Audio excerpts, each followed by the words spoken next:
Rajamouli, Mahesh Babu cinema అంటేనే అంచనాలు ఖచ్చితంగా ఆకాశంలో ఉంటాయి. అందులో డౌటే లేదు. అలాంటిది ఈ సినిమాకి 'వారణాసి' అనే టైటిల్‌ని పెట్టి రీసెంట్‌గా రిలీజ్ డేట్ అనౌన్స్ చేయడంతో సోషల్ మీడియా మొత్తం కూడా దద్దరిల్లిపోతుందని చెప్పుకోవాలి.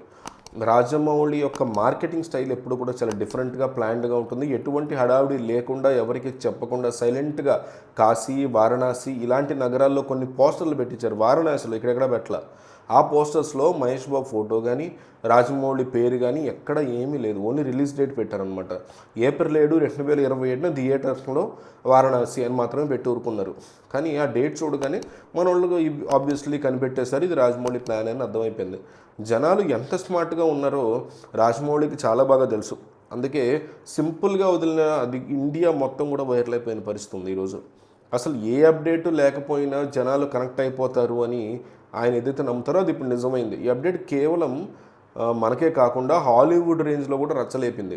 ఇంటర్నేషనల్ మీడియా వెబ్‌సైట్లు అయినటువంటి వెరైటీ, రోటెన్ టొమాటోస్ లాంటి పెద్ద పెద్ద హ్యాండిల్స్ కూడా ఈ సినిమా రిలీజ్ డేట్ గురించి ట్వీట్లు వేశాయి. అంటే ఇండియన్ సినిమా ఏ లెవెల్‌కి తీసుకెళ్లాడు రాజమౌళి అనేది ఇక్కడ అర్థమవుతుంది. రాజమౌళి తన ట్విట్టర్ డేట్‌ని జూలై 4, 2027 అని కూడా వేశారు. అంటే ముందు నెల తర్వాత తేదీ వేసేటువంటి హాలీవుడ్ స్టైల్ని కూడా ఆయన ఫాలో అయ్యారని చెప్పుకోవాలి. ఇది చూస్తుంటేనే మనకు అర్థమవుతుంది ఆయన టార్గెట్ కేవలం తెలుగు ఆడియన్స్ మాత్రమే కాదు, మొత్తం ప్రపంచవ్యాప్తంగా టార్గెట్ చేశారని అర్థమవుతుంది. హాలీవుడ్ సినిమాలు ఏ లెవెల్లో గ్లోబల్ మార్కెట్ని టార్గెట్ చేస్తాయో రాజమౌళి కూడా ఇప్పుడు అదే రూట్లో వెళ్తున్నాడా అనిపిస్తుంది. వెస్టర్న్ ఆడియన్స్ కూడా మన ఆర్ఆర్ఆర్ లేకపోతే ఇలాంటి సినిమాల కోసం కళ్ళు కాయలు కాచేలాగా ఎదురు చూసే సిచ్యువేషన్ ఆయన తీసుకురాగలిగాడు. ఇక పోస్టర్ విషయానికి వస్తే ఒక పెద్ద ఉల్క వచ్చే భూమిని ఢీకొంటున్నట్టు చూపించారు. దాన్ని ఇట్లా ఏడుగా మార్చారు.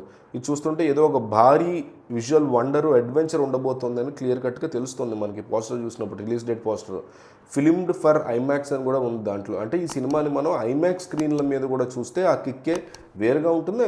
నెక్స్ట్ లెవెలే కదా, దాని వేరే లెవెల్ లేదు కదా. దాని తర్వాత ఏప్రిల్ 7 ఉగాది పండుగ, దాని తర్వాత వరుసగా సెలవులు రావడం ఇవన్నీ కూడా కలెక్షన్లకి మంచి ప్లస్ పాయింట్ అవ్వబోతోంది అంటున్నారు. రాజమౌళి ఏ డేట్ని పడితే ఆ డేట్ని సెలెక్ట్ చేసే ఇది ఉండదు ఆయనకి. ప్రతిదాని వెనక ఒక ప్లానింగ్, ఒక పద్ధతి ఇవన్నీ కూడా ఉంటాయి ఆయనకి. సో హాలీవుడ్లో గాడ్జిల్లా అలాంటి సినిమాలు కూడా ఆ టైంలో రిలీజ్కి ఉన్నా కూడా రాజమౌళి క్రేజ్ ముందు ఇవేమీ నిలబడవు అని ఆయన అభిమానులు చాలా స్ట్రాంగ్గా నమ్ముతున్నారు. కలెక్షన్ల గురించి మాట్లాడుకుంటున్నారు ఇప్పుడు అందరూ. ఈ సినిమా ఇండియాలోనే 2,000 కోట్లు గ్రాస్ కొట్టాలని, వరల్డ్ వైడ్గా 4,000 కోట్లు దాటాలి అని ఫ్యాన్స్ ఇప్పటికీ ఆశపడుతున్నారు. ఇది టార్గెట్గా దిగుతున్నారు. బాహుబలి యొక్క 2 రికార్డ్స్ని రాజమౌళియే మళ్ళీ బ్రేక్ చేస్తారు అని చాలామంది ఫిక్స్ అయిపోయిన పరిస్థితి ఉంది. ప్రభాస్ స్పిరిట్ కూడా మార్చ్లో రాబోతుంది. అంటే 1 మంత్ గ్యాప్లో 2 బిగ్గెస్ట్ సినిమాలు మనం చూడబోతున్న వండలో డౌటే లేదు. సో విజయేంద్ర ప్రసాద్ చెప్పిన దాని ప్రకారం ఈ సినిమాలో ఒక 30 నిమిషాల సీక్వెన్స్ త్రేతాయుగం బ్యాక్డ్రాప్లో ఉంటుందని తెలుస్తుంది. ఆ సీన్స్లో మహేష్ బాబు యొక్క పెర్ఫార్మెన్స్ మాత్రం పీక్ లెవెల్లో ఉంటుందని, అద్దరిపోతుందని చెప్తున్నారు.